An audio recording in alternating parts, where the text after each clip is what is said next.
Good day everyone, I am Angel Grace Buntog from BSHM 3C and today I will be discussing the chapter 14 about the insurance law. So here are the learning objectives. Enumerate items that can be insured by a tourism establishment. Identify the rationale behind the concept of insurance. Explain the different kinds of insurance and identify the advantages and disadvantages of having insurance. And identify the advantage and disadvantages of having insurance. Imagine running a luxury hotel or a busy beach resort. Everything is going smoothly until an unexpected fire damages your property or an employee gets injured on duty. So these are risks that hospitality businesses face every day.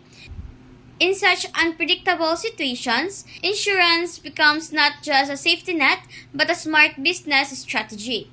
In the hospitality industry, where people, property, and services are constantly exposed to various risks, from natural disasters to workplace accidents, insurance plays a vital role. It ensures the safety of employees, protects the investment in infrastructure, and helps maintain uninterrupted operations even in times of crisis. Today, we'll understand what insurance is and why it's important, especially in tourism. So, what is insurance? So, insurance is a legal contract where one party, the insured, for a certain losses in exchange for a premium. This contract is based on uncertain future events and is guided by Presidential Decree 1460, also known as the Insurance Code. For an insurance contract to be valid, there must be 5 key elements. The insured must have an interest in the subject matter, a risk must exist, and the insurer must assume that risk. Premiums are paid and losses are distributed across similar risk. So the insurance contracts are aleatory, meaning they depend on uncertain events. They are also indemnity-based, offering value in return for value. They involve mutual obligations, require formal documentation, and are supported by valuable consideration or payment. There are 3 parties in an insurance agreement: the insurer, insured, and beneficiary. So the insurer, who provides the coverage, and the insured, who holds the policy, and the beneficiary is the one who receives the payout if the insured event occurs. So in the tourism industry, 4 major types of insurance are common. Life insurance protects employees and their families. Fire insurance safeguards buildings. Marine insurance is crucial for transporting goods. And personal accident insurance covers injuries or death due to accidents. So next slide are the insurable items in tourism. So tourism establishments can insure a variety of assets. These include employee group insurance as part of their benefits, buildings and equipment against fire or earthquakes, and marine insurance for goods in transit. So here are the advantages of insurance. So having insurance provides financial protection, enhances employee morale, manages risk effectively, and ensures that the business can continue operations even after unexpected losses. However, insurance also has downsides. Premiums can be expensive and policies may include technical or one-sided terms. Also, not all losses are covered and claim processes can be strict. Next, what is insurable interest? So in insurance, the term insurable interest refers to a person's legal and financial connection to the subject being insured. So this interest must exist because the person will either suffer a financial loss or gain from its protection. In the hospitality industry, this might mean an employer has an insurable interest in their staff, properties, or key business operations. So here is the legal basis of insurable interest. So the Philippine Insurance Code outlines the basis for insurable interest. For life insurance, it's based on dependency or financial relationships, while for property, it's tied to ownership or financial liability. Even carriers or hotels that hold guest belongings have an insurable interest in those items. So in property insurance, like insuring a hotel or resort, the insurable interest must be present when the contract is signed and when damage or loss occurs. For life or health insurance, like an employee's health policy, it must exist when the insurance starts, but not necessarily when the person passes away or gets ill. Next slide is the group insurance in hospitality. Group insurance is especially common in the hospitality industry. Hotels and resorts often provide life or health insurance as part of employee benefits. This not only shows care for staff but also helps attract and retain top talent while building a strong internal culture. To be eligible for group insurance, employees usually need to be actively working and employed for a specific duration. If an employee leaves, they may convert their coverage into a personal plan except if it was a term insurance which only covers a set time. Next is the insurable interest in property. So in property insurance, which is highly relevant to hotels and resorts, insurable interest must be present when the policy starts and again when the loss occurs.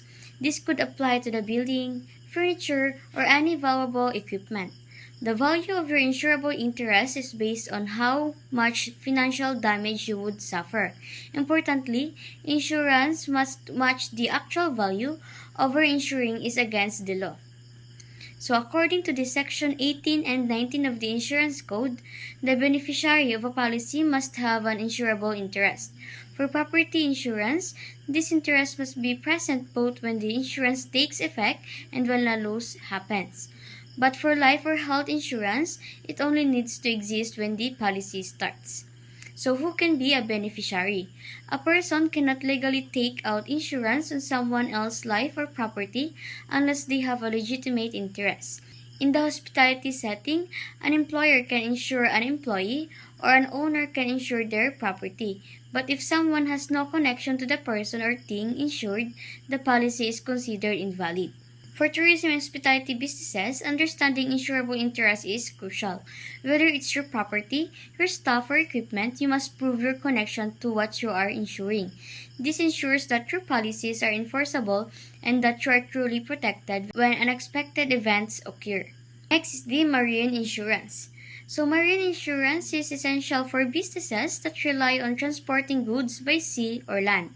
In tourism, hotels, and resorts often import equipment, furnishings, or food supplies by ship.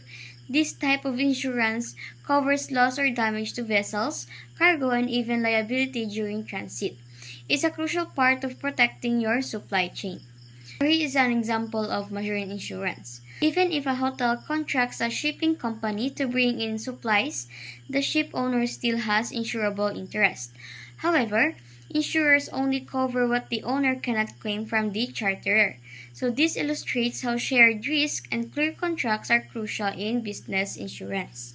So according to Section 99 of the Insurance Code, marine insurance covers a broad range of items, not just ships and cargo but also infrastructures like piers, tunnels, and even bridges. It also includes liabilities during the operation or maintenance of vessels. This is especially relevant for resorts in island destinations where sea transport is common. Marine protection and indemnity insurance focuses on legal liability. For example, if a resort operates a tour boat and a passenger gets injured or property is damaged, this type of insurance helps cover those costs. It's protection not just for asset but also for your legal responsibilities. Next slide is the perils of the sea versus perils of the ship. So it's important to know what marine insurance actually covers. So perils of the sea include violent storms or unusual accident at sea. But if damage is caused by rust, aging, or poor maintenance, that's considered a peril of the ship and isn't covered. Understanding this helps in managing realistic expectation for your policy coverage. For tourism establishments, especially those in coastal or island areas, marine insurance is a must. Whether you are importing high-end furnishings or delivering bulk supplies to remote properties, this type of insurance safeguards your operations and investment from common risk at sea. Next is the fire insurance. So this insurance is critical in the hospitality industry.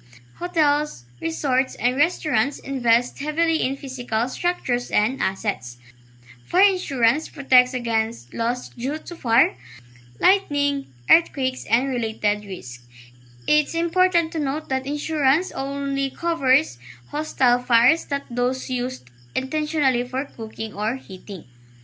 So for hotels and resorts, fire insurance ensures financial protection for facilities, kitchen equipment, furniture, and even guest belongings in case of fire or related disasters.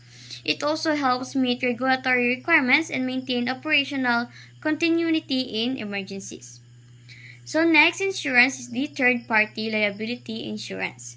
So the third-party liability or TPL insurance is mandatory for all vehicles in public service, including hotel vans and shuttle services. In the hospitality industry, if your hotel offers transport, TPL ensures that victims of accidents are compensated even without proving fault. So this protects your business from legal and financial issues. So under Section 370 to 377, operators of passenger vehicles must secure insurance before registration.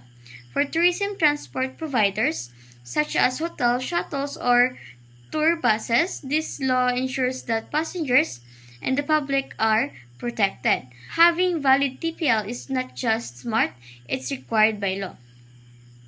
Next is the war risk insurance. So this insurance might sound extreme, but it's vital in global travel and tourism. Airlines, cruise lines, and even international hotel chains rely on it to cover losses from acts of war, hijacking, and terrorism. It ensures guests and employees' safety in volatile regions or during geopolitical tension. So in tourism, especially aviation, war risk insurance is not optional. It's required by many countries and is part of aircraft leasing contracts. So with growing global threats, it's an essential safeguard for the entire travel industry, helping ensure uninterrupted service and trust in international travel. Insurance is not just a legal requirement, but a strategic investment in the stability and sustainability of tourism enterprises. By understanding and applying the right insurance coverage, hospitality businesses can operate with greater security and confidence in today's unpredictable world. So that's all for the chapter 14, and thank you for listening.